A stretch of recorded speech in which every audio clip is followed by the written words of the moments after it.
Le Maroc vient d'être déclaré champion d'Afrique sans jouer. Oui, tu as bien entendu. Une finale de CAN décidée sur tapis vert. Et ce qui est en train de se passer pourrait devenir le plus gros scandale de l'histoire du football africain.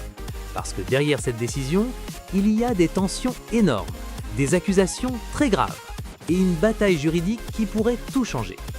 Tout commence après la finale de la CAN, un match entre le Sénégal et le Maroc qui devait sacrer le nouveau roi d'Afrique. Mais au lieu de parler du terrain, tout bascule en dehors. Et là, tout dérape. Quelques heures plus tard, la CAF publie un communiqué officiel. Le verdict est brutal, le Sénégal est déclaré forfait. Résultat, 3-0 pour le Maroc. Le Maroc est champion d'Afrique. Sans rejouer le match, sans prolongation, sans pénalty.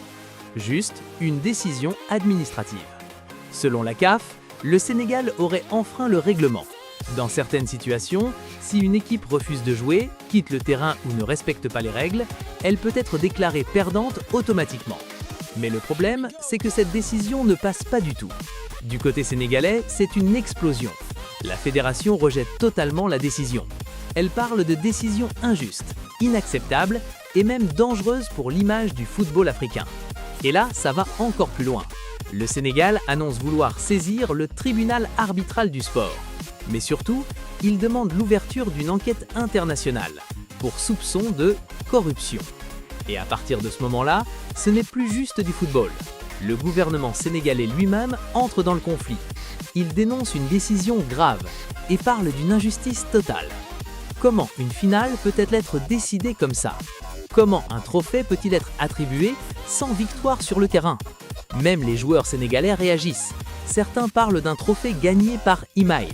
D'autres rappellent une chose simple, le football se gagne sur le terrain.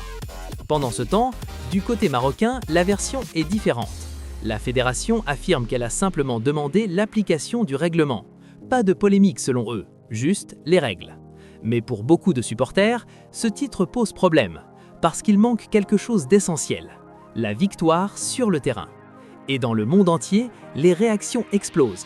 Certains médias parlent de scandale, d'autres de décisions historiques. Mais une chose est sûre, personne ne comprend vraiment ce qu'il se passe. Et le pire, c'est que l'histoire est loin d'être terminée. Si le Sénégal gagne son recours, tout pourrait être remis en question. Le résultat, le trophée et même l'histoire de cette CAN.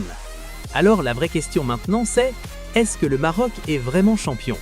Ou est-ce que cette CAN 2026 restera comme la plus grande polémique de l'histoire du football africain? Donne-moi ton avis en commentaire. Pour toi, c'est une décision logique ou un énorme scandale?